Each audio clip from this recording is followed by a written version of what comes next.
older episodes that needed to be broadcast and published finally. We got those out past couple weeks from the 21 convention last year in Orlando. Coming up soon, of course, about 2 weeks away in Orlando, Florida, final Manosphere Conference Gathering of the Decade. It's going to be fucking awesome. On today's episode of the Redman Group, though, I want to discuss the MGTOW community itself and that whole movement as part of the larger Manosphere. This has been addressed on the show before in the Redman Group, but it's been a long time. I believe the first episode ever dealing with it at all was actually pretty infamous. It was with YouTuber Turd Flinging Monkey was on the show. This is about a year ago, so it's a long time ago at the beginning of the show. And that was a big surprise. The other panelists in the show then, like Donovan Sharp and Dr. Sean T. Smith, none of them were aware that Turd Flinging Monkey, TFM, we have to actually say his name like that, had actually married a doll, like a sex doll. And it has its own Instagram account and, all these pages and stuff. That was pretty wild. I remember I wasn't on the show that day myself, but I remember seeing Donovan Sharp just absolutely like jaw-dropping shocked. So that was interesting. DDJ, of course, has its own history. It's pretty notorious with TFM. That was a big falling out and dispute in their community a long time ago. So in this episode today, I wanted to dig into the community itself, though, what it is, some of its history, and maybe we'll get into the positives and the negatives of it, criticisms and stuff like that. Keep it respectful and civil. Steve the Dean Williams is known for having respectful criticism and commentary on this community. Myself, I kind of have my own opinions, like third party almost of it. I'll share those throughout the show. DDJ, though, is the one who has the most familiarity with this community, with this movement, as part of the larger Manosphere. So DDJ, if you can open up the show, tell us a little bit about the MGTOW community and what your involvement with it has been over the years. Sure.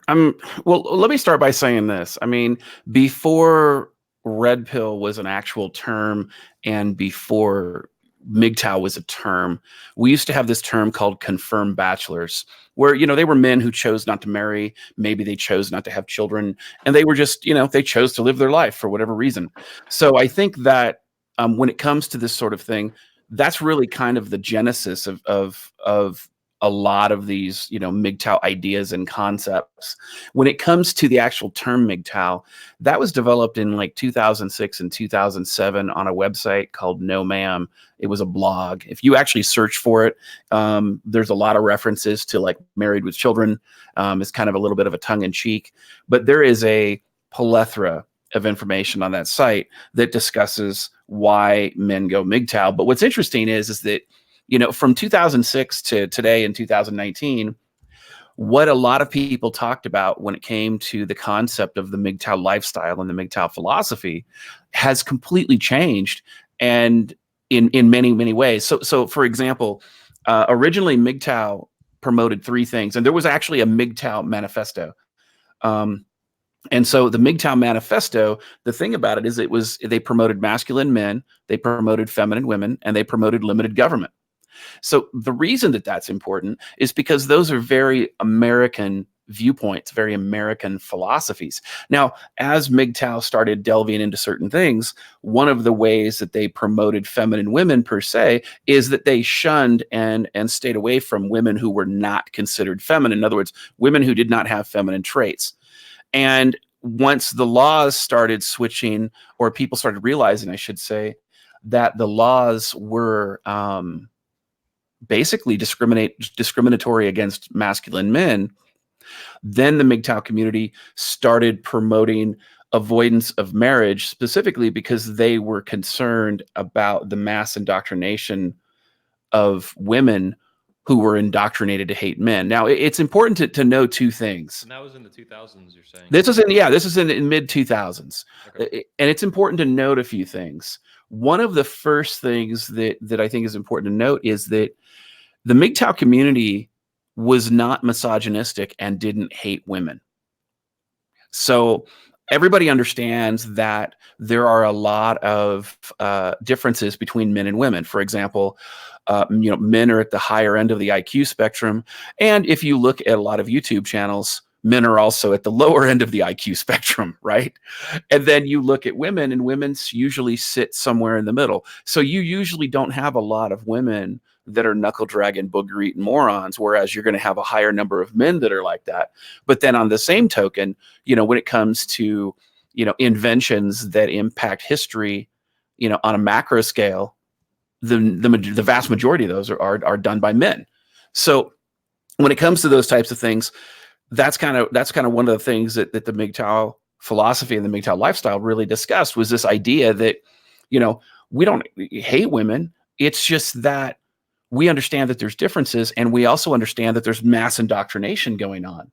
And on top of that, we don't live our lives based on gynocentric validation. And now for a lot of people, I mean, I'm discussing terminology. So for anybody watching this who may be relatively new to the manosphere, relatively new to MGTOW, MGTOW means men going their own way, relatively new to this lifestyle, a lot of people don't understand these terms, but they're still living that lifestyle, in that they're avoiding marriage, they're avoiding cohabitation, and they're avoiding women who are feminist indoctrinated. And the thing about it is that when you're talking about gynocentrism, that feminist indoctrination also occurs on the conservative side as well. So even though there's that left-right dichotomy, there are many women who are conservative who embrace feminist ideology. And that's a problem, because feminist ideology is cancer. And I think Milo said that the best. Yeah, totally. And this is like women who are pretending to be like, they call them MAGA thoughts and stuff like that. Well, and yeah, and before they were MAGA thoughts, I used to call them cosplay conservatives, because what's happened is if you look in, like, for instance, the 80s and the 90s, there were a lot of women out there that embraced, slut culture. They embraced thought culture before thought was actually a term. And then what ended up happening is people realized, look, these women are great for the weekend. They're great for timeshares, but we can't have relationships with these women because you can't turn a hoe into a housewife. So what they ended up doing is these women figured it out. So when the men started leaving, first and foremost, instead of going right to conservatives, what they did is they got into cosplay. So they started going to the anime conventions. They started going to the gaming conventions and dressing up in provocative outfits to get attention from these men. When that didn't work and they realized they were timeshares there, now they've all rebranded themselves as conservative cosplay. They're basically, and they're like floating from like niche sexual marketplace to niche sexual marketplace, like over the correct. And Lauren Southern is a big she's a big example of that. She didn't go to the cosplay. She went right to the conservative, and she was promoting women to get married and to be traditional and conservative, but then she wasn't living that lifestyle herself. And enough people ended up calling her out. And then for whatever reason, she ended up saying, okay, I'm done with public life. And she was out. Now, but that said, when we go back to the MGTOW philosophy, I mean, because each one of these could be the subject of its own show. So I think that when you talk about this and you have this conversation, it's important to understand that, the people, the original MGTOW men that were out there, okay, the concepts, the philosophies, the information, many of those things trickled all across every tribe of the manosphere. And so a lot of that wisdom was there. Now, I'm not saying that the entire foundation, I'm not saying the entire, yeah. Go ahead. I wanted to ask you, the MGTOW community has obviously, based on what you're saying and what I've already known previously, it's been developing concurrently with the pickup artist community, with the larger manosphere, and even with the men's rights community, which I viewed in in the mid 2000s and then my early 20s. I assumed, and I still mostly believe, it was the men's rights community that steered me away from legally entangling marriage. I had like a private marriage that I kind of cooked up years ago in my 20s, but it sounds like that might have also been influenced by the MGTOW community.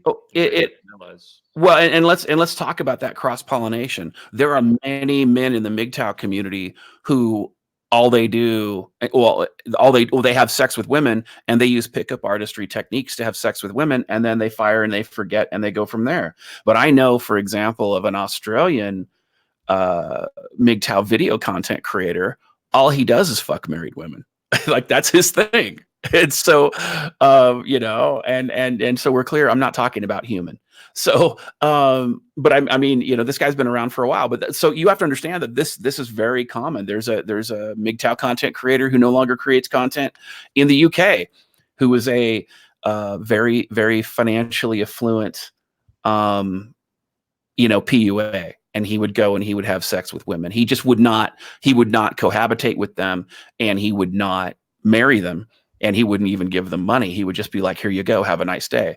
And then there's an element of the MGTOW movement who have a lot of money, and they stay away from women generally, except for the fact that they patronize prostitutes. So there's that element as well. But then when you start talking about MGTOW 2.0 and MGTOW 3.0, what happens is that you get away from the MGTOW philosophy and you get these new cults of personality who basically are trying to own what they see as a MGTOW brand. And so they're like, well, I need to create my own audience. So I'm going to just reframe what this means and go from there. And let me just say something about that. In my book, The Feminist Lie, one of the things that I call out feminists for doing is redefining and reframing the idea of patriarchy and redefining and reframing opposition to feminist ideology as a hatred of women. Those two things were super victories for feminists, because now when anybody talks about patriarchy, they think it's something different. They listen to the feminist definition and they refuse to look at the dictionary definition. And it's the same thing with opposition to feminist ideology. Let me tell you something. An ideology is not a gender. It is an ideology. That's why they're different words. And so what happens is with the MGTOW community, you had content creators in the MGTOW community probably 4 or 5 years ago that started reframing MGTOW as something completely different. And they reframed it. Oh, this is MGTOW 2.0. Look at us. We're evolving. This is MGTOW 3.0. Look at us. We're evolving. And what they did is they did that. And then what they did is they actually shamed other MGTOW who followed MGTOW 1.0. And they're like, oh, you're just a blue pill cuck, or you're a purple pill, or you're whatever, and this and that. Now I'm going to say this as well.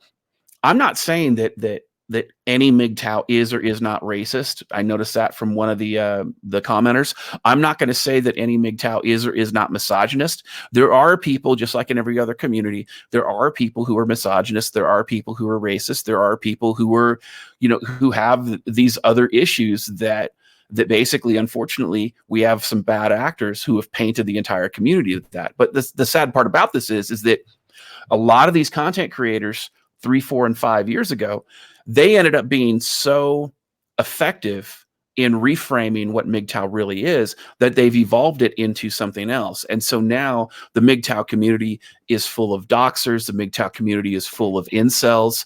And again, so we're clear too, I'm not shaming incels. I'm frustrated by the incel community because they should know, and they have the tools at their disposal to know that if they start living free from gynocentric validation, regardless of what anybody else calls them, they cease being incels. Yeah, I was going to ask you before we bring Steven for his comments on this. As the incel community, a lot of people, especially outside the manosphere, they would lump together incel community and the MGTOW community.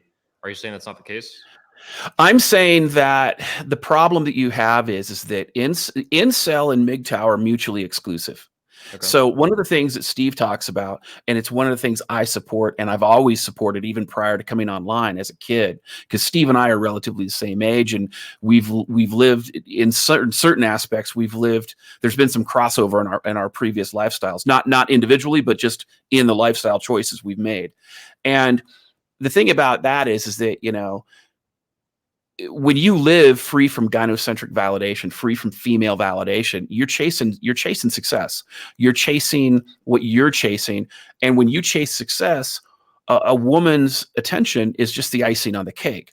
So MGTOW men do the same thing. The actual MGTOW men do the same thing. They don't run around chasing women. They don't focus their life on picking up women or any of that. They're successful in their own lives at their own, like how they see success, right?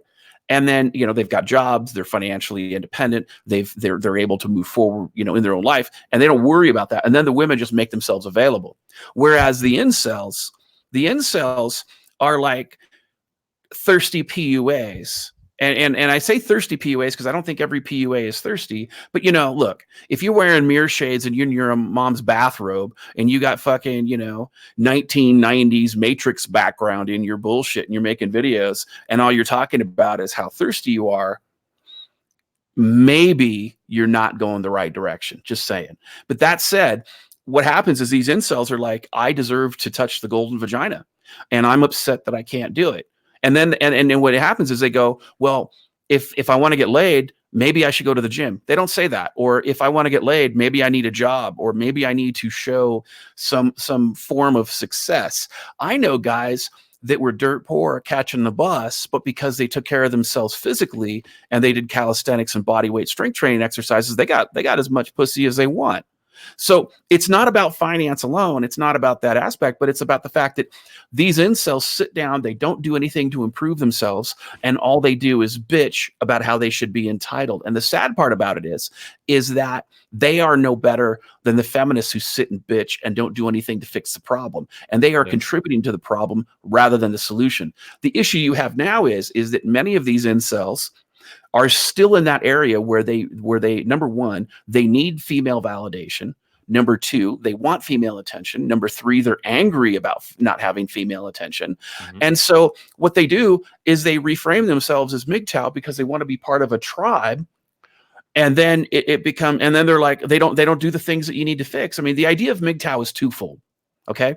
It's one, living free from gynocentric validation, living free from female validation. But then the other half, which is just as important, is you have to be doing things in your life to make your life better.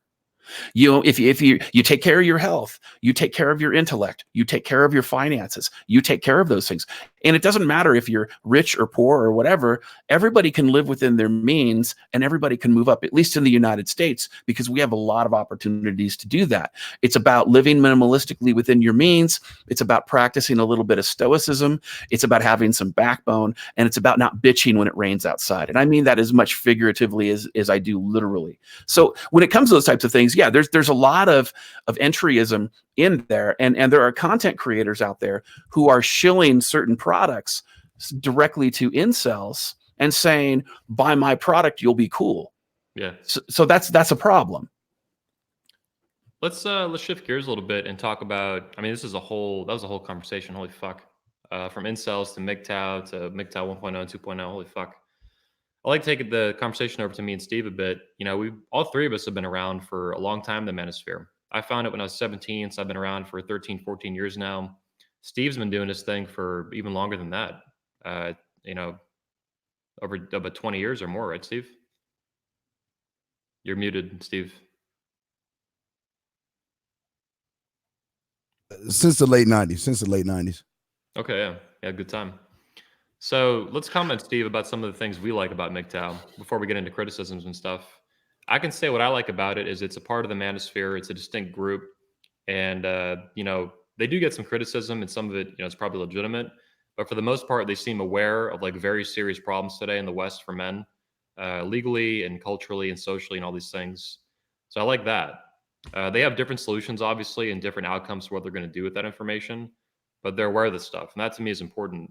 It's important because they're not contributing to more of this like feminist empire where women get, you know, through divorce court and child custody and all this shit. They get to steal all the goodies from men. So these guys are not making that problem worse. They're kind of like getting at the sidelines at minimum, or they're getting out of the problem. They're not contributing to it. And I like that. They're not encouraging men to do stupid shit, for sure. So I like that a lot. They also, you know, like DDJ's talking about, they focus on themselves, you know, taking care of their health, taking care of their finances, taking care of their life as a man. We might not agree with that all the time, you know, in other parts of the manosphere, but they're doing that pretty well. A lot better than your average chump walking around just doing random shit, you know, drinking shitty beer, cheap beer, Duff beer right out of The Simpsons, sitting around eating, getting, what is it? You know, aging away with Cheeto dust all over your face or something like that. Well, and can I interject real quick too? Just to kind of sure. dovetail what you're saying. Listen, let me tell you something. There are a lot of guys in the manosphere who understand how successful MGTOW men are. And what they do is they start their YouTube channels as MGTOW channels. And then what they do is they transfer to something else once they've made their population and they started getting their pay pigs. You know, so they're, you know what I'm saying? And for those who don't know, a pay pig is a Patreon or a subscribe star person who gives these people money because they like their content. That's just kind of an offensive term for it. But yeah, there's a lot of guys out there who start out and they're like MGTOW, and then they get their 50 or 100,000 subs, and then they switch over to something else and they're like, I was never MGTOW. No, they fuck off. Every part of the community has this. You'll have content creators get inside of some group of it. The Red Pill has this too. And then they fuck off and they say, you see it now, guys turning on the manosphere. They call it like gay nightclubs and shit or something like that. You know, it's funny, ha ha ha. The manosphere is not a perfect term, but I see people, content creators, you know, we don't need to name names, but they're turning on that term not because of the name, but because of the concept. and they're using the name as an excuse to turn their backs on this community, and that's really fucking retarded. And I don't see DDJ doing that, and that's fucking fantastic. Well, and the good news about this is that a lot of the guys that do that sort of thing, they're disparaging of the different tribes of the manosphere, the advantage is that usually their wives are pretty available. Yeah. Steve, do you want to hop in and comment on some positives you see about the MGTOW community? Obviously, you and DDJ have had a pretty good relationship on the show, and you guys are both from different parts of the sphere, so I like that a lot. Well, no, I don't. To me, I don't. I. It's hard to say anything good because I don't understand. I mean, good I can say is I met DDJ. He's a good. I mean, talking to DDJ is a good person, but as far as the MGTOW movement goes, for me, I don't necessarily see anything positive about it. In my opinion, I mean, I respect it, but I don't see that it really helps men being men. In my opinion, I don't Okay. see it as a man thing because it was. I can understand if MGTOW was going on since the beginning of time and it was a thing, but like all things in the internet, it seems like people just come up with stuff and just try to follow fads. But it's not. I mean, no disrespect, but that's just how I see it. I just don't. I don't see anything. I see that it affects a lot of people in bad ways because it takes away from manhood. To me, it's it's I don't know understand the concept or understand why people would even do that. But I mean, that's just my opinion. It's no knock, but it's just Yeah. I mean, like I say, Well, DJ. Well, and let me dovetail on what Steve is saying, because here's the thing. MGTOW is really good for each individual man who does it. It is not good for society. It is not good for procreation. It is not good for the creation of your own family. And that's one of the things that a lot of MGTOW content creators are unwilling to address. And frankly, Steve's criticism is extremely valid because, while individual men like myself, we understand that, yeah, for us, this is our personal choice. I'm not knocking anybody else for their own choice, but on the same token, I know that, look, see, so I might be more proactive towards Steve's view if I did not have my 4 children already and my 2 grandchildren and been married twice, right? So I've experienced those things in life, whereas some men have not. And I think that part of manhood is having that. I mean, if we take out the feminist indoctrination and the reasons why men go MGTOW, Steve's right on point. Steve's absolutely on point. And even with those things, MGTOW doesn't help our society. It doesn't help our community. It doesn't strengthen marital relationships. It doesn't strengthen all of those things. And some of that's by design. But the reality is that at the end of the day, if we really want to look at it objectively from that lens, from the lens of creating a family, the lens of having a relationship, from the lens of raising your children, yeah, MGTOW is not good for society. And I've said this many times. Yeah, so I didn't really just cut out. Yeah, I wanted to comment on Steve's thing about, MGTOW's been around a long ass time, like you're talking about too, DDJ. And that to me is like a sociological issue. And that's actually one of my, outside observer things. I've never been really a part of the MGTOW community, obviously, except to the extent a part of the manosphere. But the fact that it's existed for so long and it's gotten so big, I think it's at least as big as the Red Pill community, a couple 100,000 across like Reddit and YouTube and all this stuff. It's a big chunk of guys who are like actively engaged with it, right? It may even be more than that. We call that the stated MGTOW community because there's two types of community. Yeah, stated and unstated. But right. Yeah, and pickup artist community is the same way. On Reddit, they have like in our seduction, they have like 300,000. But then you have YouTube channels that are huge sometimes, like Simple Pickup and RSD and stuff. So it's like, how big is it? It's hard to say. But yeah, you have the explicit, and then you kind of have guys on the periphery who read the game or watch TV show or some shit. But per Steve's comment, like it's really interesting that it keeps existing and has existed for so long. And why is that? I think there's, for better or for worse, there's a reason that it's existed for so long, and it's existed and evolved in parallel to these other groups in the manosphere. And I can't deny that. That's a fact of reality. It's a fact of life, and it continues to persist, no matter how much criticism, right or wrong, that the community gets. And it's big. And I think there's a reason. There is a reason it exists. One of the things I've heard Socrates say about the MGTOW community, one of our panelists and 21 convention speakers, is that the MGTOW communities for guys who are like risk averse. First, they're identifying these red pill issues with women today and the culture, but then they're more risk averse, so they choose risk averse options and they exit the sexual marketplace. And that could be because like they're really low in SMV, or they just don't have any tolerance for the fucking insanity of like feminist culture today. From Well, Me Too stuff to believe women to divorce rape and all this bullshit. Like the list of problems with like feminism today affecting men is really long. And I do see no, them realizing that stuff. And they're just yeah, like, and I agree with Socrates. I've met Socrates. He's a great guy. I've listened to a lot of what he says. He's absolutely great. But I think something needs to be said as well is that when it comes to MGTOW 1.0 guys like me, risk adverse doesn't mean not getting laid. Okay. It just doesn't, right? What it means is we're not cohabitating, we're not married. And a lot of people, including new MGTOW content creators, MGTOW content creators, in the last 18 months or so, a lot of these guys, they're like, oh, don't talk to women, don't be with women, don't, and they're talking about basically, they're radicalizing these men at such a level that these men can't even get their sexual needs filled. And to me, that's a problem. Because there's levels of risk adversity, and many of us are, they still date women, they'll still have sex with women, they'll still have distant relationships with women, that kind of thing. They just don't cohabitate or marry. But then you have another, like I said, a MGTOW 2.0, MGTOW 3.0 that's like, don't talk to women, don't be around women, da da da da. And I can tell you, I'm the first MGTOW content creator to actually have a female co-host on my live stream. When I ran DDJ's Inferno, I had a Lily Even 32, and I caught so much shit from that. you trade. And oh yeah, absolutely. And so I would challenge these guys. I was like, well, what's the concept of MGTOW? It's don't cohabitate, don't marry, right? And they're like, yeah. I said, well, am I doing any of that? And they're like, no. I was all right. Well, go take your meds and get back to me. So anyway, I apologize. I'm jumping in a lot. No, it's good. Yeah, you're the MGTOW rep here. Like, I don't know much about it. Me and Steve are just kind of like on the outside looking at it.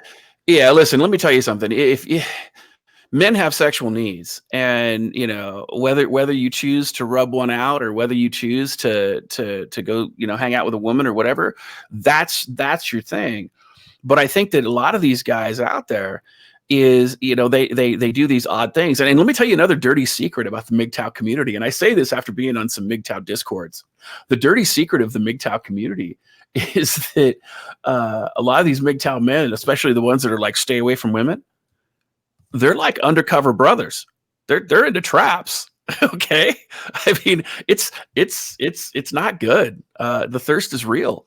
And so these guys are patronizing trap cam whores and all this other stuff. And they're like, oh, I guess that's okay. And I'm just like, yeah, no, I mean, it's crazy. And they're pretty open about it. And that's, to me, that just doesn't make a lot of sense, because if you don't want to be around a crazy woman, why would you want to be around a community that makes crazy women look sane? So, and to speak to Steve's point about MGTOW being a new thing, I agree with him in that prior to 2006, the term MGTOW didn't exist. However, I'm 49, and back when I was 18, 17, 16 years old, I lived in a big military town. The town that I lived in had 100,000 people. We had two seriously large military bases there. We had an Air Force base, we had an Army base, and I had a lot of guys that were friends. I had my neighbors when I was 19. I had next door to me, I had a 2-bedroom place. Next door to me was a 2-bedroom place, and there were 4 guys from First Group Special Forces living there. And so we would talk about the military all the time. Now, the reason I bring this up is because back even in the 70s and the 80s, the military was telling their troops, look, when you just deploy to this base, whether it's Korea or Japan or Okinawa or Guam, or even in certain places in rural United States, you need to stay away from these hoes, because they will lock you down with a kid. And then once they got the kid and the child support, they're going to kick you to the curb, and the military is going to force you, and they're going to order you to sign whatever order she puts up. So these guys, even before MGTOW, the military was warning these young kids who were young, dumb, and full of cum how to avoid, thought culture per se, because they didn't want these guys to have their lives destroyed.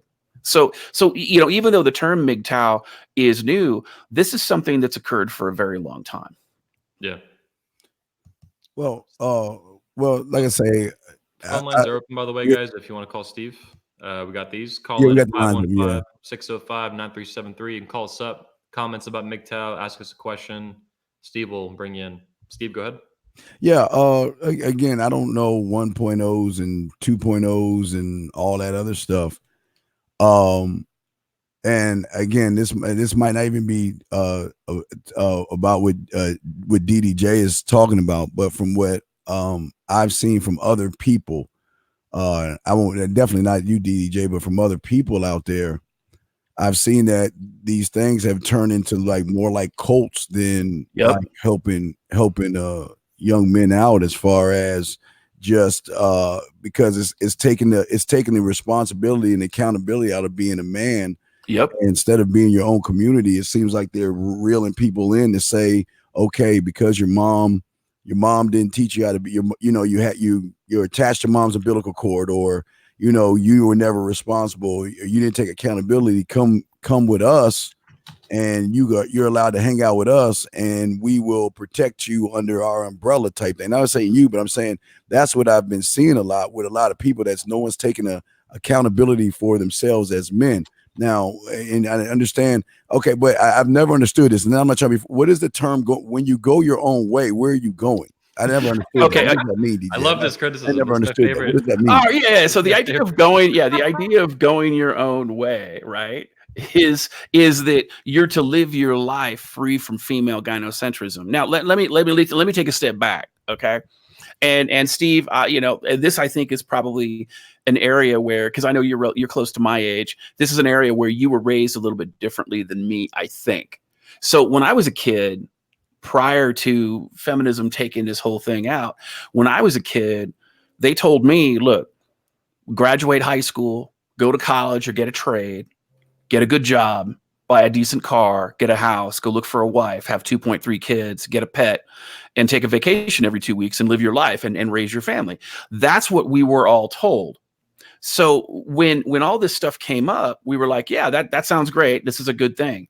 Well, at the end of the day, what ends up happening is that the MGTOW community, when you say go your own way, what you're actually discussing is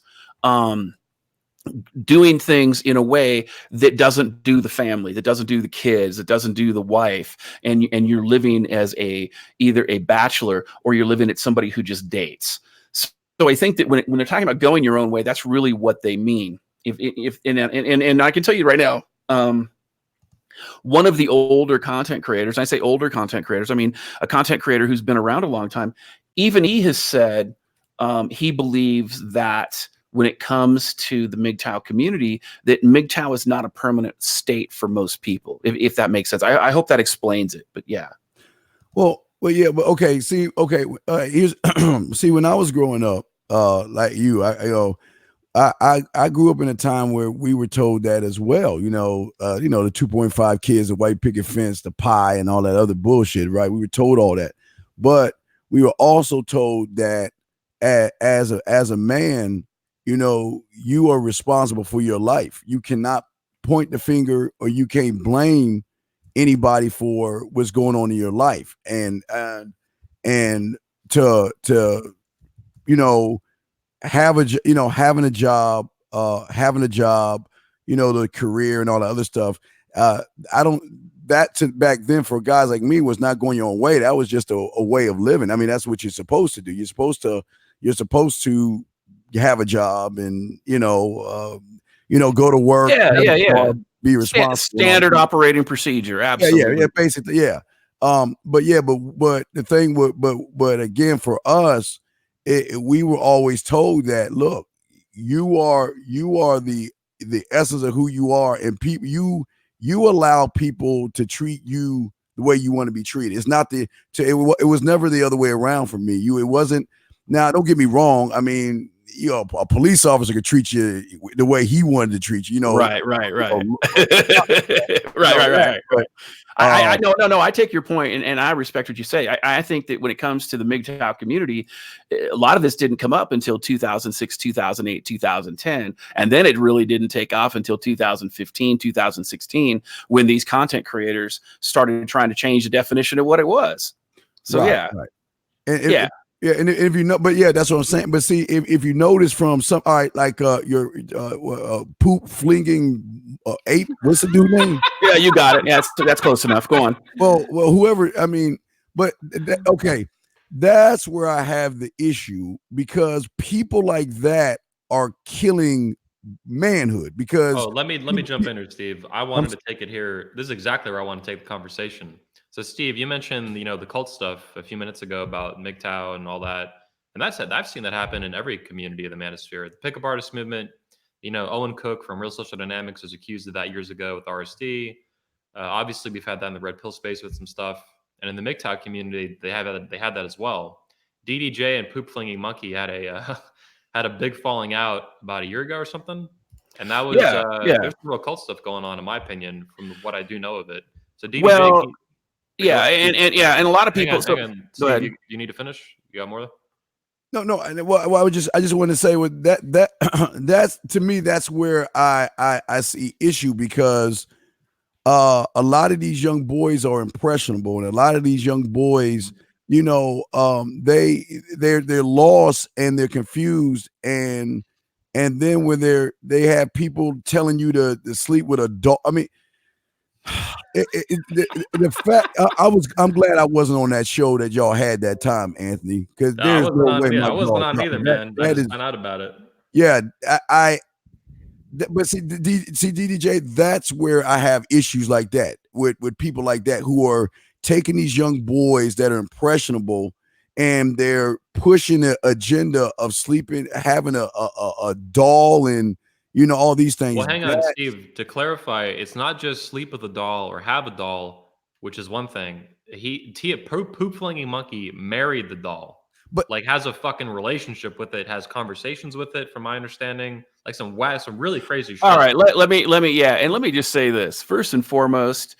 Um, I got to point out an obvious hypocrisy in this whole in this conversation, and I say this because I think it's important. Okay, and I say this because I want to be as objective as I can. So with that said, let me say this: if we're not going to shame women for sex toys, then we probably should go ahead and leave the screen, Anthony. Leave it for all three of us, so that way people, because I know there's been some complaints. Thank you. If we're not going to shame women for sex toys, then let's not shame men for sex toys either. Now, let me also say some other things too. So one of the big things in the community that promotes sex dolls is the idea that you can have an emotional relationship with it. Well, the AI isn't there, number one. And number two, let me discuss what the AI is there for. So that so a lot of these guys have these phone apps, the guys who are having the quote unquote relationships with their sex dolls, they have these phone apps, and one of them is called Replica. And what they do is they program it to to respond the way they want it to respond, right? So they train what they do is they train it, and then it's like a mini game. So you continue to train it and you get levels of training, and then eventually the doll says whatever you want it to say. Now let me explain why that's a problem.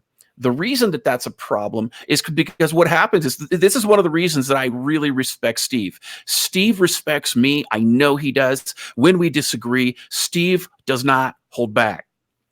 Every man needs a friend like that in their life, because if you don't, you live in an echo chamber and you become more and more extreme with mental masturbation. And that's some bullshit. You gotta have guys in your life who are strong enough to disagree with you. If you don't, they are sycophants or they are your enemies hiding in plain sight in your Henchmen. they're secret gamma henchmen, secret gamma haters. Okay.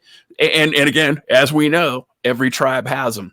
But the reason I bring that up and the reason that that's important, let's go back, is I want to make sure that's explained, because when you have a program where you have trained you're programmed to go, oh yeah, baby, I like you, whatever. You're creating an echo chamber, number one. Number two, it's psychologically unhealthy. And number three, what you're doing is you're destroying the possibility of a man having social skills. So like one of the reasons that men interact with women, one of the reasons you don't socially isolate in general is because men who socially isolate, they become insane and they end up dying. And let me jump across a couple tangents that are important here. Can I pause you real quick, DDJ? I just want to ask you a very simple, direct question. Sure. Is Turd Flinging Monkey breeding the next mass shooter with this marrying a sex doll shit and related issues, or what? I've heard this. I've heard him accused of this. In other areas. You know what? I haven't watched his content in a long time, but I'll get into my specific terms. Honestly, I don't know. Okay. And that's and I could see where people, based on, because the thing about Turd Flinging Monkey is he has a dry sense of humor. And so I could see where people could take his humor and go, holy shit. But that said, let's not get there yet, because again, we're switching. I want to make sure I completely explain this issue here. Steve, so when you have a baby, Steve, give me. Well, I wanted to say something, but I'll go ahead, DJ. We'll finish. I appreciate it. All right. So when you have a child, I'm a father. I was at all 4 of my children's births, and I know that when you have a baby and that baby is not cuddled and coddled, and let's say you have the baby in the hospital and nobody touches the baby and you leave the baby there, that baby will die. Okay. When you put men in solitary confinement in prison, it has major devastating consequences to men. It destroys them psychologically. They call it solitary confinement. In many human rights organizations has called this torture. It's extremely psychologically unhealthy.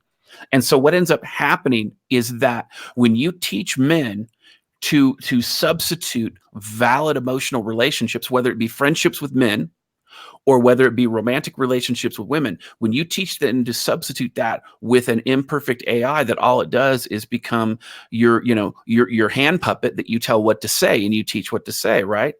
You're creating a form of social isolation, which is extremely psychologically damaging to the men who do this. That, to me, is a huge fucking problem. Now, there's a difference between that and pride of ownership. Like, if you own a car and you've spent $10,000 or $100,000 on this car, customizing your car, you're like, man, I love this car. This car is amazing. I drive it everywhere or whatever. But you know what? You're not trying to marry your car. You're not trying to have a family with your car. There's a difference between loving an item that you owned and pride of ownership and knowing that it's an inanimate object, then pretending that something is there that isn't, because what you do is you cross the line to delusion at that point. Right. Okay. I see what you're saying, but okay. Like, I'm gonna give you, here's my example. Okay. Anthony is his own community. You are your own community, in my opinion, and I'm my own community. Okay. And when we come together, we form what is known as a red man group of men who are in their own communities that are coming together, and they're being a community as yourself, being your own man. And I'll form the head. I'm just right. But what I've seen with again, I don't, the 2.0s, I guess I don't know the ones from the 2s, but what I'm saying is that it seems like some of those things don't want you to be an individual. They don't want you to be your own community. It's you're right. Right. And that's where I get issue with, because I think, because, and again, it goes back to that Pooper Fling, whatever his name is. Yeah. What I mean, I'm not trying to, again, well, people like that, people cling to, because people want answers, because maybe they didn't have dad around, or maybe they didn't have anybody around to show them what being a man's about. And what a lot of people do is they have this what's called a sheep mentality, a herd behavior. They think just because everybody's following it, that it's the right thing to do. It's the right place to go. And a lot of people look at these types of communities and they're like, okay, well, because there's millions of guys doing this, it's the right thing. And sometimes it's not the right thing, because to me, it takes away from you being an individual. And it seems like makes you part of the cog of that machine to keep it going and not you going. Well, and you touched on something that I've been talking about now for a year, and people can look back on my YouTube channel, Misandry Today, #ShillAlert, and you can look at my channel and you can see I have a video called "Don't Socially Isolate Yourself" from a year ago. I've talked about this in probably 3 or 4 separate dojo videos. And the thing is that you are absolutely on point. This is why you have to have people you interact with in real life. I flew down to Florida. I met Anthony. I met Socrates. My goal is to participate in the 21 convention and to meet these people face to face and to eyeball people. My goal is to eventually go and hang out, maybe have a couple beers, smoke a cigar, and have some downtime with these people that I respect, so people can know that the man who I am on the internet is the man I am in the real life, and I'm just as flawed as I sound like I'm online. So and again, we're all real here, right? Yeah, you're walking your talk is what you're doing. Yeah, and so and you guys aren't the only guys I've met. There's other people online I've actually met, but you don't know a man until you've spent time in his space and you've seen him through all seasons twice. Now, let me go ahead and address Steve's point, because he makes an extremely valid point. When your target audience is people who are socially isolated, and you tell them to continue to isolate yourself, don't meet people, don't get together, don't get in people's personal space, and you isolate, all you're doing is you are making men or people, in fact, you're making them vulnerable. And we saw this with the famous Jim Jones poison Kool-Aid. We've seen this with other cults throughout the world, where one of the things they even do this with Antifa. Sargon of Akkad last year did a 45-minute expose where BAM, by any means necessary, the Antifa organization, they were actually doing cult conditioning on their people, and they were having them live in isolation under lockdown. So when you isolate these people and you indoctrinate them, what happens is if they don't have people around them that they can love, who they know who love and respect them in return, they become very vulnerable to whatever you say. And the crazier things that you say sound normal to them because they are so off kilter and they are completely off the reservation. Okay, I want to say one thing, because I saw something in the chat room. ORJAN Burn, or whatever your name is. Yeah. Let me go man mindset for 1 second. Excuse me, gentlemen. OB Burn, let me tell you something, motherfucker. I get more pussy on my pinky than you can in the thought process, motherfucker. So I don't have problems with motherfucking women. Yeah, I mean, okay. I don't have no denial in anything, because I wake up every day as a man. I don't make excuses. I don't point the finger, and I don't blame. So maybe you need to cross the street and come over to my side and learn how to be a motherfucking man and try to tell me what I'm thinking. Look, man, you allowed to think what you want to think, but don't get mad at me because you can't be me, dude. Don't get mad at me because you struggle with women, because daddy never pushed you on a swing, or maybe Uncle John touched you in a way where it was inappropriate. Don't get mad at me, but I'm respecting his choices. I'm not here to tear him down. You haven't seen me be rude or anything like that, but I'm allowed to have a thought, God damn it. Fuck what you think. And if you got a problem with me, you know where to find me, motherfucker. I'm sorry, guys. Please continue. Yeah. Well, let me kind of dovetail that, because I think this is important. Okay. The most important aspect about relationships, people, is that steel sharpens steel.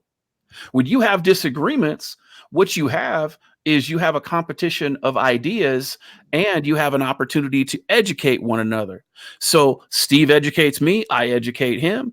We agree where we agree, we disagree where we disagree, but we understand that mutual respect is more important than minor disagreements on issues.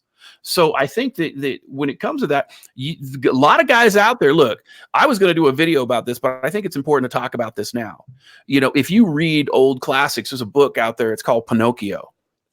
We have a lot of guys online who are lost boys in the era of toys. And what I mean by that is that these people come from broken homes, myself included, and you see a lot of these guys out there, and what they're doing is they are promoting their own confirmation bias based on their own psychological damage, rather than looking at proven facts, verifiable facts, and observable reality. And that's the thing that is important. So when I involve myself in the Red Man group, when I involve myself with this group of gentlemen, it's because I notice that they don't always agree on certain things, but they're mature enough to understand that the disagreements are not more important than the ethics of the relationships they have. And when it comes to ethics, and when it comes to values, and when it comes to the support of men, these men stand firm arm in arm, just like a goddamn Roman phalanx. And there isn't another community on the internet that does that. Because I agree with you. Again, we don't have to agree, but yeah, at the end of the day, I'm gonna treat all men with respect. You know what I mean? At the end of the day, man, it doesn't matter how you feel. I listen. I respect how you feel. I just stay on my side of the street and stay in my lane. I respect you as a man. I respect what you're saying and all that other stuff. Even if again, you're allowed to not agree with me. You know what I mean? And I respect Exactly. that's what Exactly. makes us men. We don't have to agree on things as long as we keep respecting each other. That's all. At the end of the day, Absolutely. Absolutely. And just so you know, too, we are modeling the behavior. And I say you, I mean the people watching. I mean, the panel knows this. And whether the panel is the three of us, whether it's Drew, whether it's George Bruno, we all understand this. But there's a lot of people out there right? that you know, they need a framework to say, okay, I need some assistance with masculinity because there aren't enough men raising their kids. Now, we may disagree as to why that is, but the reality is that the fact is that male multi-generational mentorship does not exist in families anymore as a general rule. Now, there are many families that have it. There Well, are if I many can interject, DDJ, Go that's ahead. I think that's probably one of the main sociological reasons that the manosphere itself exists, Yep. separate from whatever fucking group you're part of, MGTOW, Absolutely. QA, whatever. This whole thing forming, it's a result of that falling apart. Extended families and the nuclear family and relationships in the sexual marketplace, they're falling apart at the seams. It's in free fall, collapse today. This is like it's all fucking, it's fucked up beyond belief. It's Yeah. FUBAR, fucked up beyond all recognition. Yeah. So Yeah. Yeah. I And think let's per Steve's point and your point, it is really good that each community in the manosphere sub-community has ethical, strong men leading it, and it needs to be that way. And I think that's what I've been going through in the Red Yeah. Pill community and stuff like that recently. But DDJ did this like a year ago with TFM. Turd Flinging Monkey is fucking nuts as far as I'm concerned, and as far as I've heard from a lot of people that look at his stuff. I know Dr. Sean T. Smith was immediately concerned that he had a complete unilateral relationship with an inanimate object, a sex doll. Not just a relationship, a marriage to it. It's like this is way beyond, some girl playing with a toy or some dude fucking a fleshlight. This is fucking marriage to an object. Just like those crazy feminists who marry themselves, man. I've seen that in yeah. the news. They walk down the aisle and they get married themselves. Like it's nuts. And that's something Well, to be. He has like what, over 100,000 YouTube subscribers. That's fucking crazy. yeah, and let me just say this too. I want to make sure I'm real clear. I actually I don't have a problem with sex dolls. Well, I don't have a problem with it, right? My issue is when you substitute an inanimate object for an interpersonal relationship. Well, now you're diagnosable. Well, you're making her a Mrs., man. You're putting your last name on a doll. yeah. Well, yeah. Okay. This is the point I'm trying to make, Anthony. Okay, he's got I guess 100,000 people following him. That's 100,000. Well, 100,000 individuals that, in my opinion, are lost, that are going to go into the world feeling like the world owes them something. I'm not, and again, I'm just talking about the church thing. Right. Well, that's what you see. That's where I have the problem at, because at that point you're taking the responsibility from the man, and you're following the which you were saying, DDJ, the Jim Jones, and the doll to me is the Kool-Aid, because there's no, listen, if you want to use a flashlight, your hand, or whatever you want to do to get your nut, that I don't have a problem with that. But when you try to make that thing your legacy or your last name, because you know how I am about the last names, John. I mean, A1. You know how I feel about that, Anthony. Yeah, and that really bothers me, because what it's doing to manhood is that, and to me, I've always said this. We always talk about the red pill and the matrix and all other stuff, but one thing we never discuss are the Smiths. We don't discuss that sometimes some of these guys out here are really working for women that are declawing and defanging our men, where a lot of these guys are trusting these guys, thinking that this guy's going to show me manhood. But what he's doing is he's really playing for the other team by taking these boys away from their manhood. That's where I have the issue at and stuff. Well, I think that's why DDJ went to war with TFM last year. There was some unethical conduct, some really sketchy ass shit going on, but I think one of the big reasons, as I understand it, and TDJ can correct me if I'm wrong, but TFM is like a cult of personality. Like, it's serious. Yeah. Well, let me be abundantly clear, because I know that, like, there were a lot of people out there that have reframed everything that I've said, right? They watched the 30-minute video, they watched a couple follow-up videos, and then what they did is they acted as though those videos didn't exist. They acted as though the evidence presented in those videos, the screenshots in those videos, the communications in those videos didn't exist. Let me say something right now. When I wrote my book, The Feminist Lie, it was never about equality, hashtag show alert #1 on Amazon, right? I've sold probably over 15,000 copies of that book since May of 2017. I had feminists trying to dox me left and right. I had feminists actually, Amazon made a mistake when my book came out, and they associated it with some white dude who was a tech author, and feminists went after him thinking he was me. They called him some old white rat. They were racist to him. They were just pieces of shit. I contacted Amazon because I was like, holy shit, this poor guy, right? So he's writing tech books and he's getting these feminists just witch hunting him. He's going to have his whole life destroyed. So they tried to dox me. Then when a bunch of socialist cuck white nationalists tried to infiltrate the MGTOW community back in late 2017, I did some videos about that and I exposed that. I had people going after, and I'll tell you what, man, these guys are far more skilled than the feminists. These guys had me, I was temporarily knocked off Twitch. They had a strike on my channel. They went out and they did all this other bullshit, and they tried to dox me for 9 months. I had haters following me for 9 months over that. Now, this entire time, TFM's viewpoint on this was doxing is bad. Doxing is bad. And this is like doxing, for those people who don't know, it's the internet version of rape. Because what happens is you get swatted. Tommy Sotomayor, he got false police reports called on him when they found out where he lived, all these other things. And I knew back in early 2018, that #1, someone could dox me, but I also knew that depending on the way things move forward, I knew I was going to dox myself at some point. So when I finally made the decision to dox myself, 2 weeks later, some guy actually who had information that wasn't publicly available for 2 years decided to make a video and go, oh, look, we got him. We doxed him. I'm like, dude, you're fucking 2 weeks late. And while you're down there, look behind my sack. But the point is that TFM promoted that. And then what he did is one of the doxers, he made him a mod in his server. And then I had another guy reach out to me who was a YouTube content creator who told me and showed me that one of TFM's other Discord mods doxed him. So this was a major concern for me because TFM had such a strong stance against doxing before, that what he was doing is not only was he victim blaming the man that got doxed, but in addition to that, he had doxers in his server that he knew had been doxers, and he supported them, and he made those leaders in his server. That was #1. #2, I was concerned about the psychological unhealthiness of having a male-female emotional bond with your doll. And again, I want to make sure that there's a split here, because it's a hard line. I enjoy, the idea of having a sex doll. I've never been with one, but I could see, I could see guys who could be part of that, right? And so I also see where that would stop a lot of problems. Like, listen, if you're so ugly you break the mirror of your house, you should probably get a sex doll. Okay. To be clear too, there's sex doll brothels in Europe now. I think. Oh yeah.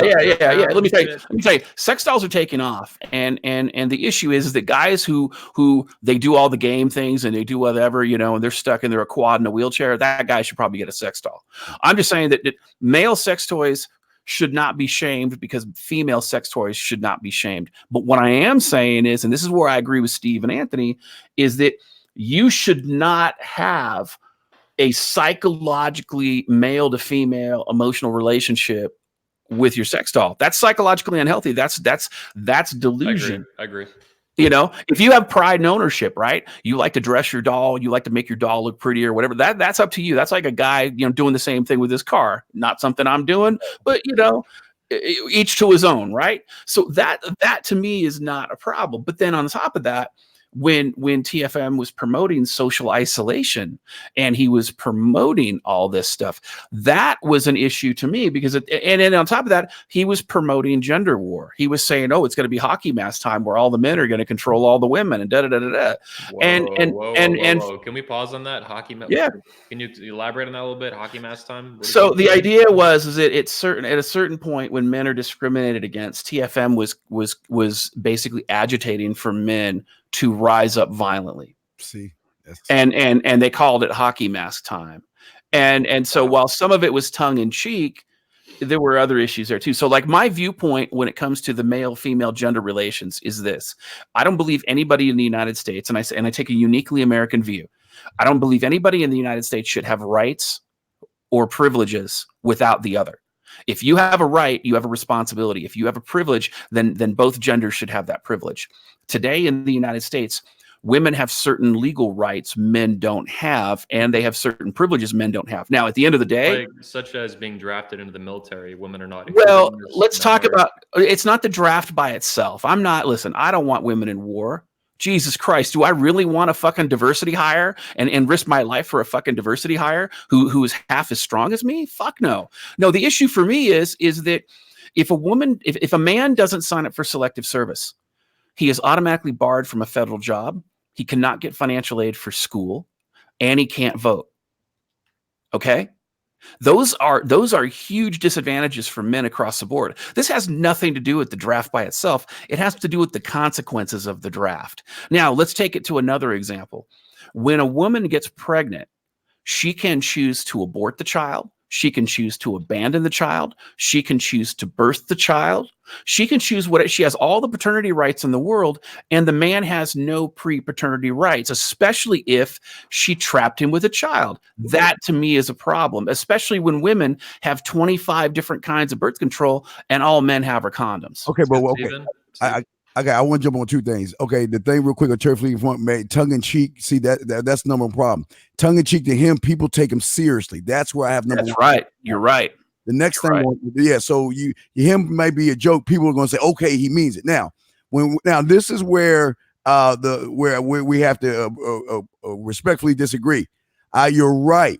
It's women's bodies, and as soon as there's a plus sign on that thing she pees on, your rights are over with. That's the automatic truth.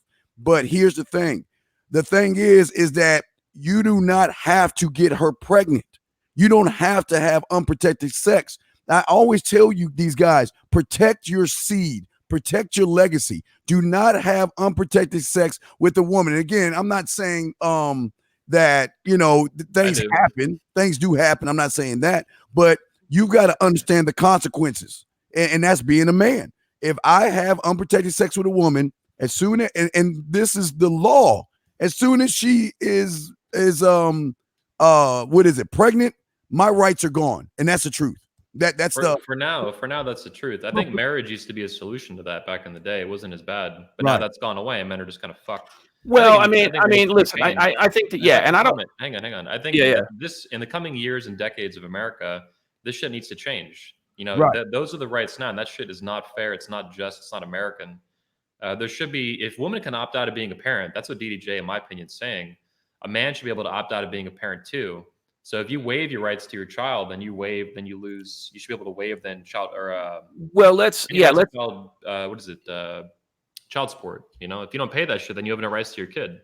Well, that sounds horrible, but I think that's best for children. That's best for America. Yeah, and it makes women have consequences too, which for now they're able to avoid by using the government to steal money from a father and forcibly take it from him, no matter what, when he had no say, once this happened, about what happens to the baby. Well, and let's say this too. I mean, I don't want to dig too far in the weeds here, because I mean, this is enough information. We can have our own show on this, and probably at some point we should. But what I am saying is because originally we were talking about, the concerns about TFM.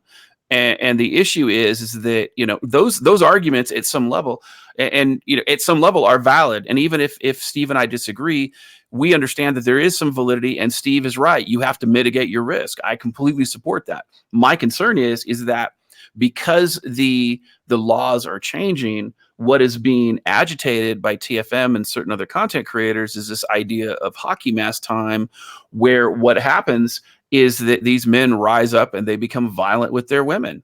And to me, right there, so here's my thought process. Okay, let's just look at it free from the moral issues for a second. And I say the moral issues, I'm talking about, well, I guess you have to look at them from the moral issues now that I think about it. Let me say it another way. Okay, if your goal is to help men, then your goal is to keep men out of harm's way. Now, if part of keeping men out of harm's way is teaching them how to handle life's storms, that's important. In other words, you teach men how to protect themselves, maybe own a gun, get in shape, whatever. And I'm not talking about teaching you how to, protect yourselves against another man, but, against life, right? Guys who are physically fit, they live longer. If they injure themselves, they recover faster and they injure themselves less. Guys who are not physically fit, they can fall off a curb and die because they're so frail. And that's So something I think every part of the manosphere has done successfully. Is it's taught men how to avoid like legal entanglements and getting yeah, fucked over by women who are going to yeah, act. Some of them will act shady and fucking do all kind of sketchy, fraudulent shit. I right. myself am known, world or in the manosphere for accidentally or unknowingly marrying a prostitute. That has not happened since that time in my life, and I think hundreds of thousands of men that have seen that experience are going to avoid similar, but probably not as retarded or ridiculous situations in their life. And the manosphere does a good job of that, all of it. So Yeah, and I think what I'm trying to say though is that the goal of most men, most male content creators, men in the manosphere, the content creators, the goal of these content creators is to help men, it's to protect men, and it's to make their lives better. Okay, yeah, so yep. the issue that I had, and I've explained this publicly before, but I'm going to say it again. If you're telling men to commit unprovoked violence, there and specifically against, let's just say, hashtag not all women, but against certain women. And you're teaching men, look, when it's hockey mask time, you're going to go to war. Okay. When you're teaching men that and you're saying we're going to have our gender war, here's what's going to happen when you take it to its logical conclusion. Number one, women will resist you. Number two, men who love those women will resist you. So now what happens is that when you go hockey mask time, not only are you putting yourself and your allies in danger, you're also endangering other men who disagree with you. And the ultimate way to know that your argument is not the correct one is when you devolve into unprovoked violence. And that to me is a problem, because how are you telling these men to sacrifice their lives to enslave women? How are you telling me, number one, that enslavement of any kind is ethical? And number two, how are you telling me that these men who are going to potentially die is a good thing? The only thing you should die for is your family and your country. You shouldn't die because you can't get your dick wet. Because let me tell you something, in 2019, it's a goddamn salmon run out there. I'm not that physically fit. And let me tell you something, I can get laid if I need to. It's not it's not rocket science. It's catch and release all day, every day. So why are and again, with the advent of male sex toys, there are a lot of options out there for men. Some I agree with, some I don't. I'm just saying that resorting to unprovoked violence, to me, it violates the ethics of any man who claims he is going to help another man. There is no way that anybody is going to explain to me that going outside and picking a fight because you can't get laid is ethical, is right, or even makes fucking sense. That's where I got some of the issues again. These guys are using these young boys for their own whim will, what they want done, and that's where I got the problem at, because men don't do that kind of stuff. But unfortunately, these young men, they are so lost that they will follow just about anybody or anything that says, if they come up, like, okay, it'll be MGTOW today, it could be pantyhose tomorrow. I mean, anybody could come up with a name and come up with an ideology and then prey on somebody that's weak. And like you said, and that weak person's gonna believe that, wow, this guy's real, so maybe I need to go ahead and go out there and kill somebody because he says to kill. And that's where I get the problem with some of these things, because that's not teaching these boys manhood. Well, in No. DDJ's defense, I think this is why the MGTOW community, there's been conflict. The DDJ has been trying to lead the cleanup on. They call him Doomsday Jesus for a reason, right? And that's, he did identify TF poop flicking monkey as a very toxic, negative element of their community. And it's even more serious, I think, than what's happened in the Red Pill community, because that shit is like really. Let me tell you fucking something. fun. It's way more serious, because you have organized doxers. Many of these spurgs in the MGTOW community. I mean, I have screenshots where they have a private server where a lot of these content creators coordinate their attacks on other people, and they direct their followers to make these attacks. Okay. If they could compete in the marketplace of ideas, they would. They wouldn't resort to doxing. They wouldn't resort to online harassment. They wouldn't resort to all these different things. They would be doing what me and Steve the Dean Williams are doing. where that is man to man, respectfully agree where we agree and disagree where we disagree, and not take it personally and not have to worry about getting some Vagisil. So you know what I'm saying? I mean, that's the reality, right? Steel sharpens steel, and that's the point. That used to be what the MGTOW community was about. And when you look at a lot of content creators, there are a lot of writers for Return to Kings, for example. There's a lot of guys who've been around a long time, and I guarantee you that almost each and every one of those guys has admitted that they have gotten some of their belief system or the foundations of where they've gone. They've gotten that from the MGTOW community. I mean, shit, look at Rollo Tomasi. Half of his content is based on what he's seen other MGTOW content creators do. I talked about, extended family and multi-generational male mentorship. He ripped that off you immediately, and I confronted him about that in private, and he just blew it off. I'm like, dude, and I mean, and again, we're not. This is well. Hear me out though. We're not kicking cucks today, right? Let's just focus on the content of MGTOW. I mean, I don't want to kick the retarded. I don't want anybody ever say that I treat the retarded with anything less than respect. Well, to clarify here, though, when TFM and Rollo were on the same Redman Group episode, it was like Rollo, Rich Cooper, Donovan Sharp, Shanti Smith, and I think Poopfling Monkey. Rollo and TFM were going at each other, accusing each other both of stealing shit.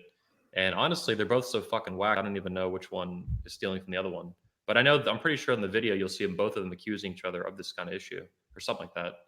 So it's, I've seen Rollo accuse that stuff before I even knew him. He's been accused. Well, and in TFM's defense, TFM is probably right. TFM has been making video content for years and years. He's got well over 2,000 videos, and that's just on his own channel. That's not including the collaborations he's done with other people. Yeah, but as much as I hate Rollo, like he would just say he's been writing since 2002 and so swap and shit. He would just fire back. That was the thing. Is like it was a Spurg war. Well, yeah, but I mean, listen, how many guys are you going to take as PUAs who conceal the fact they were married when writing for a PUA site? Really, Yeah.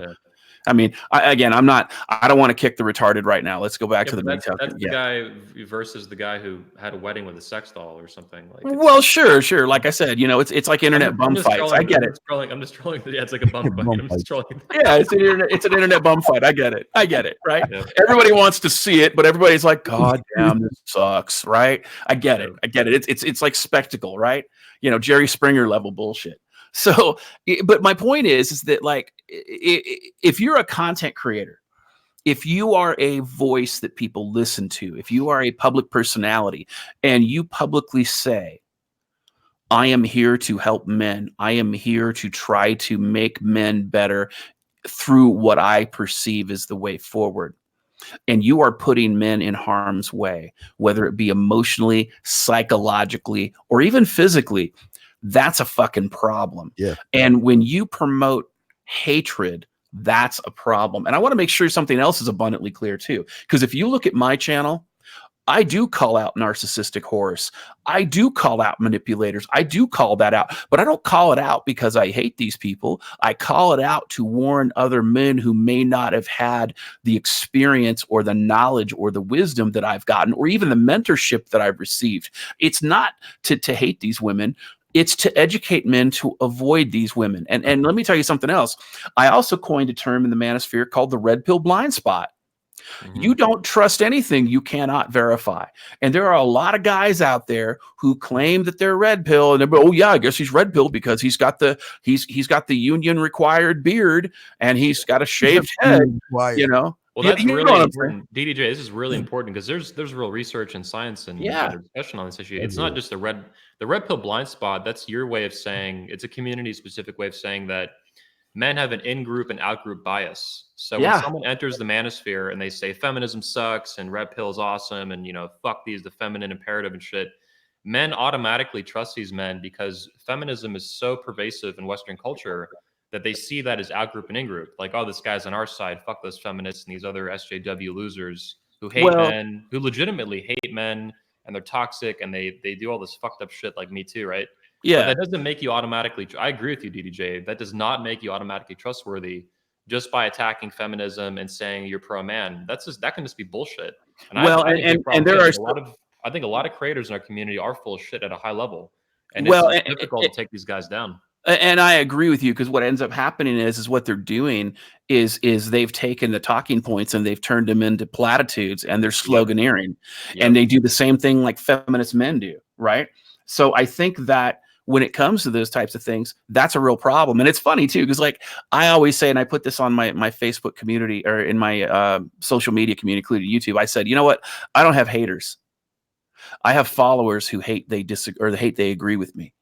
And what I mean by that is that you look at these people who are my biggest critics, specifically on my channel, and some of the things I've said. 6 months after I say those things, they're saying the same fucking thing. So you see this all the time, and I'm sure Steve Ledeen has seen this. I know that you've seen it, Anthony, and I know that there are people who speak at 21 Convention who see this, and I know that there are guys in the MGTOW community who've been making videos for a couple of years. They've seen the same thing. So you have to understand that, like, when it comes to these people that are out there, that red pill blind spot, that automatic naive trust that, wow, this guy says something I agree with, so he must be amazing. And then you find out that this guy's got 15 channels, including a feminist channel, and all he's trying to do is figure out which one takes off because he wants to be a professional YouTuber. That's a problem. Guys, we got to start winding the show down a little soon today. I got something else going on. I'm going to meet my nephew tomorrow. Got to go do some show prep for that. Yeah, for the first time. I'm excited.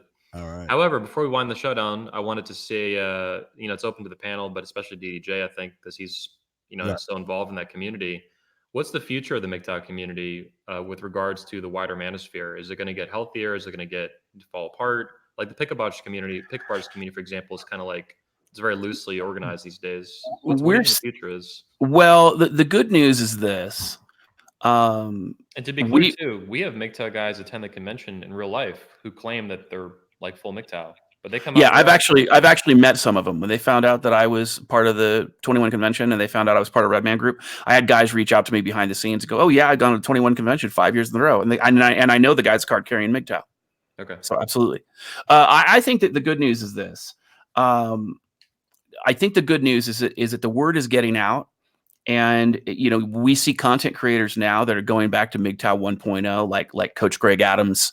We're seeing a lot of guys that are they're talking about the MGTOW community. There's a lot of African American men now that are going into MGTOW content, and then you've got people that have been around for a long time, like Terrence Pop and Stardust. And even though there's a lot of guys out there like myself, you're not going to see a lot of MGTOW branding on my channel, but there are a lot of us out there who maybe we don't always identify with the brand publicly, but what ends up happening is that we're still sharing the same wisdom, and you see these guys building bridges. And so the good news is that you're watching the extremists go away. But I will say this: there is a huge issue, and I'm not trying to make this a segue at all, but there is a huge issue in online content now in social media, where social justice warriors, big tech agents of foreign countries, including China and the European Union, they are trying to silence free speech across the manosphere. And I think the reason is because what they're doing is they're fomenting a sociological info war against masculinity, because if they can emasculate all men in the United States, then it's easier to take over the United States without a shot fired. And we see this with the United States military, because the military is having a hard time recruiting qualified candidates because they're not healthy, they're unphysically fit, they're emasculated, or you got these guys who the only reason they're going to the military is to get a sex change paid for by the government. So, there's a lot of issues right now in social media, because these are conversations that big tech overlords do not want anybody to have. And so I would suggest anybody who's out there who's watching this and those types of things, start looking at like places like BitChute, Minds, Gab, in addition to Twitter, in addition to Facebook, in addition to YouTube. I'm not saying abandon any of these things, because the broader your voice, the better it is. But what I am saying is that when somebody goes to silence your voice, you at least have options. That's why I created the MissAndrewToday.com website, so that when they finally take me off of YouTube, which I expect, that at least people will know where they can get my content and how they can get a hold of me. That said, I think that barring those major censorship concerns and those major foreign interference concerns, I think the manosphere is getting healthier. And I think that a lot of communities are taking out the trash. And I think that we see a lot of new voices in the community that are making sense. Oh, hey. I was just playing around with the camera, guys. Sorry about that. Yeah, good speech, DJ. I gotta let shit Don't go do on. drugs. Don't do. Stay in school. As don't he's do asleep. drugs. He's like, yeah, fuck this guy. Here we go. Let's send up hashtag show alert. So, guys, we have the 21 convention coming up here. Final event of the decade, end of the year, third of the year. And it's going to be fucking awesome. The tickets are still on sale. We've been selling some almost every day lately. It's been fucking dope. We got about 130 guys coming out to the event. That's going to be our second biggest event out of 18 in our entire history, coming up soon. October 24th to 27th, 2019, Orlando, Florida. You can still save $300 on your ticket off the door price. And that's going on for another day, one day, 11 hours to tomorrow night, Sunday night. I'll be there. Steve the Dean Williams will be there. A whole bunch of speakers like Elliot Hulse, Stefan Molyneux, Jack Donovan, Ed Lattimore, AJ Cortez, George Bruno. I mean, that shit keeps going and going. It's an amazing lineup of speakers. You guys got to be there. Get your tickets now. You get free tactical soap when you get to the event. And it's going to be fucking awesome. Hope to see you guys there. And you can meet us, meet the Redman group. We'll film at least 2 to 3 episodes in real life of the show. They're the best episodes we have of the year. They're super fun. Steve was our host in Poland recently at the Warsaw, Poland 21 convention. Super awesome episodes coming out soon on the channel. You'll see those recorded and premiered live on the channel. With that said, that's it for today's episode. I want everyone to go visit and follow, themanmindset.com. You can follow Steve on Twitter at themanmindset. I believe that's the exact URL. Yes, sir. DDJ is on Twitter now too. His handle though is like Bobby Lewis something. It's kind of confusing. But go to missandretoday.com and his YouTube channel, Miss Andrew Today. I'll link it in the comments. Okay. Yes, you get free tactical soap with your $2,500 ticket. And man, we run the best event in the world for men. I make zero apology for it. You could have bought tickets for like way cheaper, like 6 months ago. You got to stay on the ball, man. Yes, sir. Stay on it. Well, and let me say this about the 21 convention for those that don't know. I've actually looked under the hood. Anthony and I have done a lot of things behind the scenes. Anthony's kind of opened up and given me a real transparent look at what the 21 convention is and how it runs, the nuts and bolts, the P&Ls, the whole thing. The money that you spend on this convention goes toward you. Okay. Nobody is taking advantage of you. Nobody is, this money goes right back to you. It goes right back into the event. This is not something where he's trying to do a get-rich-quick scheme. He's been doing this for over a decade. It's an extremely successful event. Even if I don't necessarily agree with everything everybody says, not everybody's going to agree with me. I'm not worried about that. It's a healthy event, and this is extremely important. So when you invest in your future by going to the 21 convention, you need to understand that when you get there, you get a return on investment immediately. Oh, fuck yeah. Yeah, I want to say about that, guys, from just being a part of this. And again, I'm not getting paid for this. I keep things 1,000 with you motherfuckers, and I'm be real with y'all. The experience of the 21 convention is like no other because for some of you guys out there who go to conventions and stuff like that, the speaker will speak, and then all of a sudden he goes away into the darkness, and you never get to see him. You never get to talk to him. You just see him on stage. With this is once the speakers get done speaking, you can ask questions. Then when he's done speaking, you can then talk to him, ask questions, and rub elbows. That's just one part of it. The next part is everybody is treated like we're family. When you go there, nobody feels like they're above you. Just because we're speakers doesn't mean we're better than you. We treat you like family. And the workshops itself. Now, for me, I got in trouble by a bunch of bitches because I was cussing so loud in Orlando. They had to silence my ass real quick. But the workshops are none like anything else because they're private. You get to let your hair down in a group and you get to talk. Then you have the dinners. And that's what I'm saying. It's layer after layer after layer. So you get your money's worth and then some. That's what I just wanted to say about that, because if you haven't had the experience, it is none like no other, not to mention just the Red Men group shows that are there as well. So I just wanted to say that A1. That's all I want to say. Steve, I appreciate you keeping it real, man. 1,000% on all that. Per what DDJ and Steve were talking about, I've been working at perfecting this convention for about 13 years now, my entire adult life since I was 17 years old. They are the best events in the world for men. I make no apology for that. And there's nothing else even like it. There's other events for men that are really good, but this one is like absolutely top level amazing. It's a gathering of kings. Yes. And I've worked my ass off to do that and perfected my craft. And I haven't perfected it, but I've worked to perfect it. And I've mastered putting on events for men like this.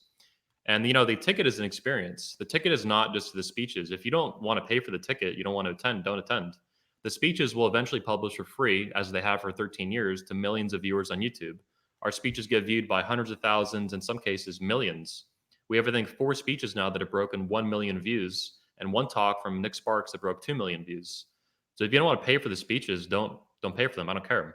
You can just watch them on YouTube for free. You just have to wait a while, or join 21 University to get early access. In the meantime, if you want an amazing experience and you want to change your life instead of the next decade of your life, the entire 2020s to be fucking awesome as a man, go to the convention. That's it. You're going to meet the ultimate, gathering of kings, these incredible speakers. That's a really rare opportunity where they gather together like this. It doesn't happen anywhere else in the world except at the 21 convention. And then you get to meet hundreds of men like yourself who are, they're MGTOW, they're red pill, they're pickup artists, whatever the fuck they are, fathers or not, single. We have guys attending who are 19 up to like 50, 60, 70 years old. The age range, demographics, the races, religions, everyone's welcome at the event. With the exception of Mangina's male feminists and guys who like to be pegged. Yeah. There are some limits, right? Like if you will come in wearing a pink pussy hat, you're gonna be looked at a little funny, to be honest. Well, yeah, and you might go out on 4 wheels as the EMTs take you away. You're gonna feel out of place, just to put it lightly. But if you actually care about masculinity and you care about men, you care about fatherhood, and you care about the future of this country and of the manosphere and of all these issues that we talk about in the show, go to the event. It's that simple. With that said, I'm gonna wind up the show, episode 83. I appreciate everybody's input and discussion on this topic of MGTOW. Gentlemen, look forward to seeing you soon. Peace out. Peace. Take care.